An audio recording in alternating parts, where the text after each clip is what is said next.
David Amram's going to find his way to the stage, and David's his resume would take all night. A few things there were so many high points. He's written symphonies, he's played jazz, he wrote the music for the original Manchurian Candidate, and wrote "Oh My Daisy," the song with those boys, and has collaborated and improvised and been with Allen on and off and on and off and on and off, and now he's on. David Amram.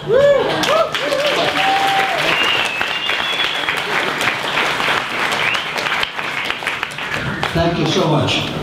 I was going to play the keyboard, but there's no keyboard here. However, one of the hallmarks of our era, being a young fellow of 82, our era was during the Depression, where no one had expectations of doing anything. So whatever you tried to do, you just did anyway, with no expectations of anything except hopefully being able to do it. So if I can borrow that person's guitar, even though I'm not a guitar player, I'll play that, and share a little piece with you. But I wanted to tell you very briefly the interesting beginnings of Allen doing that recording. In the fall of 1971, I was living on 6th Avenue and 11th Street, and Bob Dylan called up and said, "Gregory and Allen are giving a reading at NYU. Do you want to come down?" It was a few blocks from where Bob lived and where I lived, so we went down. And Allen was going through the new phase that year. He had this gigantic white smock and his little harmonium, and was singing, which I thought was great. I'd never heard him do that except at parties. And Gregory was being Gregory. And in the second half, we went back, and Allen said, "David," he said, "tell him to come to my apartment. I've been trying to get him to come for 10 years. 10 years, please get him to come over." I said, "Well, I can ask him." So I said to Bob, "You want to come over and see Allen?" And with the usual enthusiasm, he said, "Yeah, why not?" So we went to Nathan's, which was the place where you could get fried clams and hot dogs and had a good health, high cholesterol, death dinner. Went by Allen's, walked up to his place. Allen opened up the door. He had a guitar, which he handed to Bob. He had his harmonium, and he said, "G, Bob, the key of G." Then he played a B natural on his harmonium, and he had a tape recorder right in the hallway, and he pushed down the button, click. And Dylan said, "Turn that blankety thing off."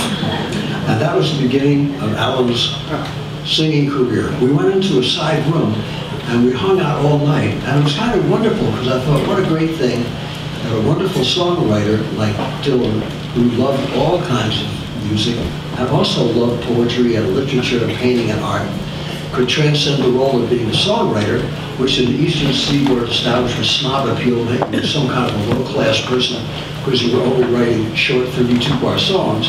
Maybe by working with a poet, the songwriter could transcend that prison that they were placed into and be considered also be a poet. Conversely, a poet didn't have to be a prisoner of the university or the poetry death scene. They could go out and sing their work. And as someone who played jazz and was a classical composer, I could play with people who played 3 chords and learn a lot from them, and even improve my literary skills and up my IQ by hanging out with people who were more literate than I was. So after that evening, about a few weeks later, sure enough, we went into studios November 9th. There's a wonderful picture on the web of all of us in Allen Ginsberg's Nightmare Band, all playing music together. It was really fun, and over the period of years, every time Allen ran out of money, he would call me up, and I'd go and play all the instruments that were available to help him finish up his recordings. Hal Wilner, who deserves a sainthood, got all of those tapes, cleaned them up, took out all of the extraneous stuff. When Gregory Corso came to one of the recordings, took a toy lawnmower and was screaming and yelling and cursing at Allen. It would have been interesting to have that historically, but it didn't help out the record. And he got all that stuff out, and Allen kept getting better and better and better. And after working with Steve Taylor for 20 years, he really sounded terrific. He loved music, he loved to sing, he loved to play the finger cymbals, and I think he was almost at his happiest when he was just sitting there singing. So when I went to Chang Dou, China, after Allen had passed away, and people were talking about him and his love of Buddhism and his love of spirituality, I kept wondering what I could do, and someone said, why don't you make up one of those crazy songs and get people to sing something in Chinese, in Mandarin? And I said, well, I don't know anything about Buddhism, so I can only address myself to appreciating Asian culture. And sure enough, the very last night I was there, I looked out the window, and someone was riding by on a bicycle, two people on a bicycle, and this woman who couldn't see me looked up. I saw those incredible eyes. It was positive. I saw some of your previous life.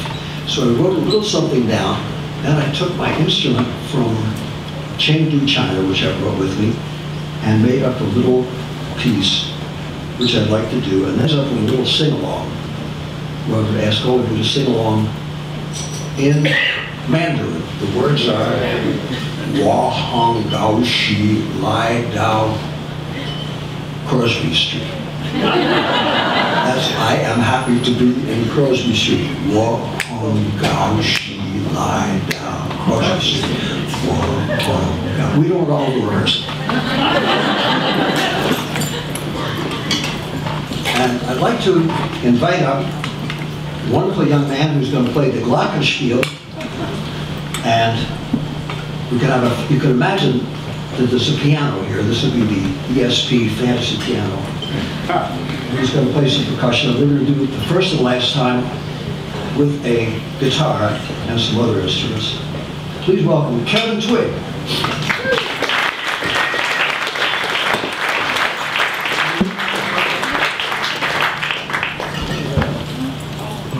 Make sure to turn this guitar. I don't hear the phone. But you should make sure this mic is yeah. Great. Yeah, so this mic is on.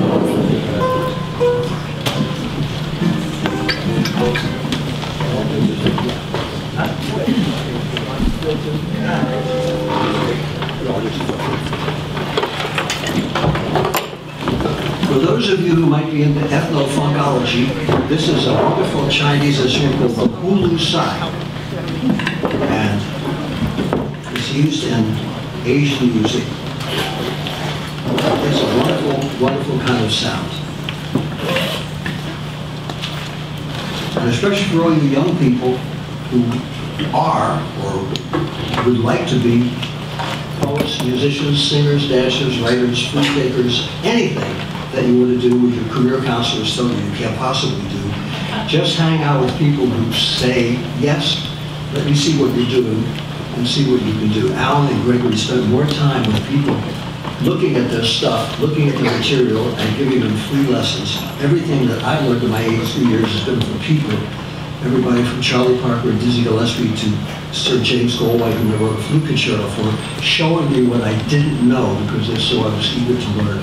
So the best university of all is the University of Hangoutology. And to be with people who know more than you do and respectfully ask them what to do, and then when you learn something, do the same thing when someone asks you, because that's our obligation, and that's what we're here for. All the elitism, snobism, prima donna, desire to be Superman and Superwoman is part of our culture. We can't change that. But that's a whole different field. I always tell kids being a narcissistic, egomaniacal, selfish, disrespectful creep is an overcrowded field in a non-growth industry. That's the way Allen was, that's the way always taught.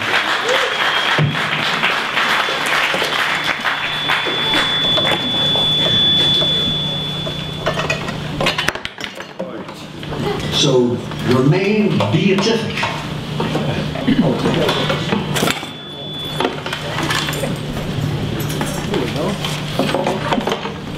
I'm going to play first the hulu side, then the little poem called My Buddha Angel in Chang Dou, followed by the sing-along in Mandarin.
3 a.m., Chang Dou, China.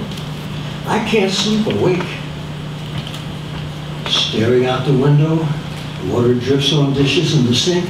A bike goes by. A young gal sits side saddle on the back, looks like Buddha's angel daughter, sent from heaven, dressed in black. She glances up. Her dark eyes make the morning come to life.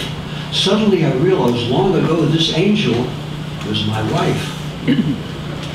Wanted now to tell her when we married many years ago that I never would have left her if I knew now what I know. Wanted for what seemed 1,000 years to see those eyes again. Sorry.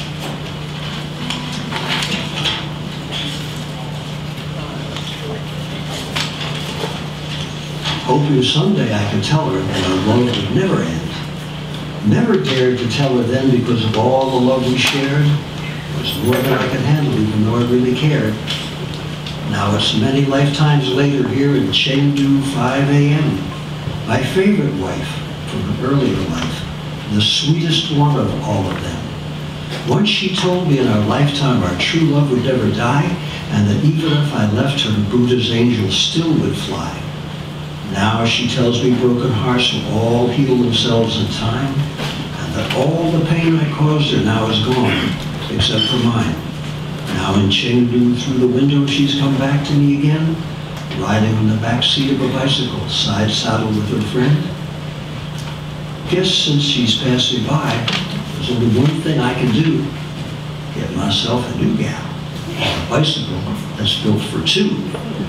When in this reincarnation, when I found myself a brand new bride, maybe I'll find out as Buddha's angel riding by my side, telling me wherever we have been and through whichever life, through all our reincarnations, she's always been my wife.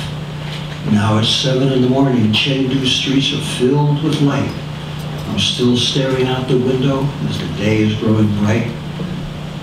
Waiting by the window, need to see my true love's eyes again when she rides by on her bicycle, side saddle with her friend.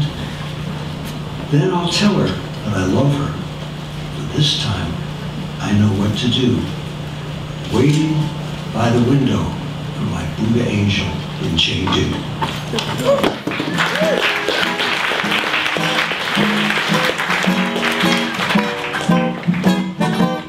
Well, a few years ago I went down to Chang Dou, China. Things could not have been finer. Learned a few words in Mandarin. For please, just say chin. For thank you, just say chia, chia, that's all you gotta know. In China, that's all, it's the hippest place to go. Well, here we are in New York City on Crosby Street on a beautiful night, honoring our old friend Allen Ginsberg out of sight. We want all of you to sing along because we've only got 2 minutes left on this song. And Allen was always punctual, he never made his sets too long. So to accommodate Bob Rosenthal and the idea of punctuality, 12 more bars will all be stars and sing in harmony.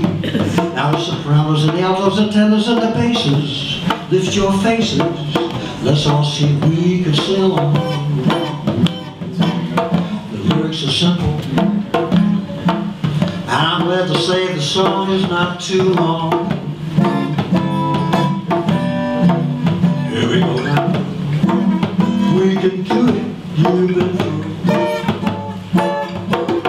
Oh, hung down, she lied down, Crosby Street.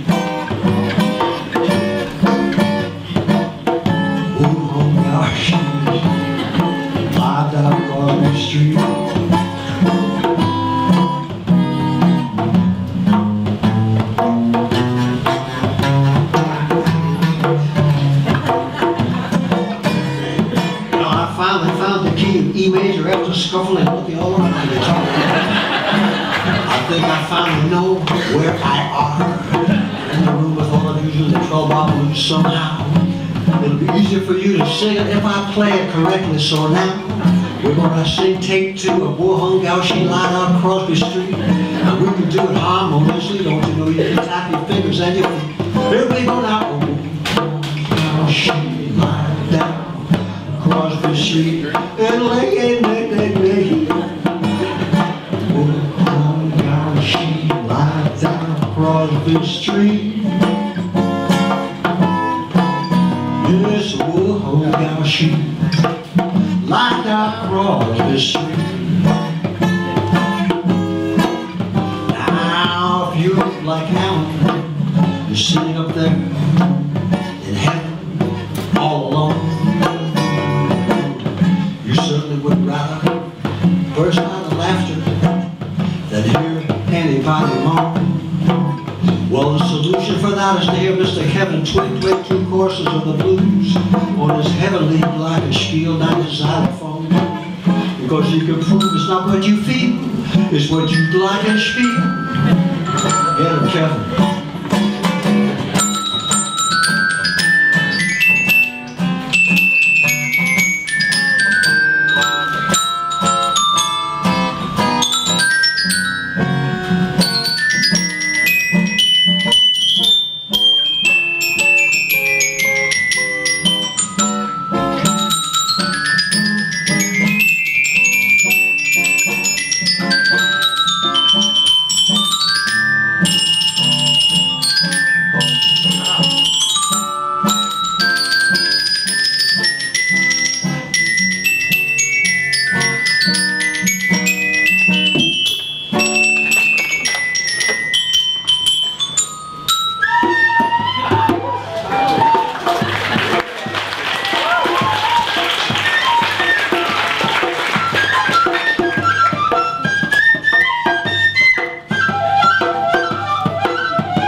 one-time only thank heavens version of the song.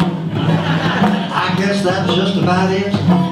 So when you go home tonight, if you don't write a book, at least read one. And you'll have done the right thing by coming to celebrating Allen Ginsberg and creativity and literacy. So we thank you, Amra. We thank all of you at this beautiful place, in this most remarkable Crosby Street space, at a time when Kindle's supposed to take over the world. It seems that the books and literature's flag is unfurled. A lot of people with notebooks using the old way and writing it all down. And there are creative people all over the world as well as New York town. So let's sing Wolf Home Got She Lied Down Crosby Street. And remember that applies to everywhere. Think about now and all the doors he opened for everybody. Just about everywhere. Showing us much more blessing to give, to receive, and to share. Here we go now. A wolf down, she lied down Crosby Street.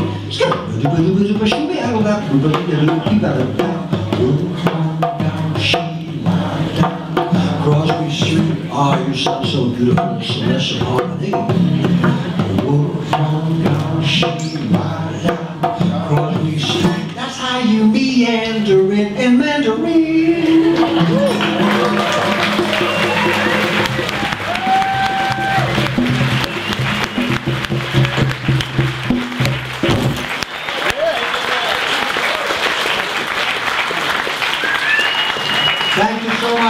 Thank you, Bookstore, for putting the literature alive in New York City.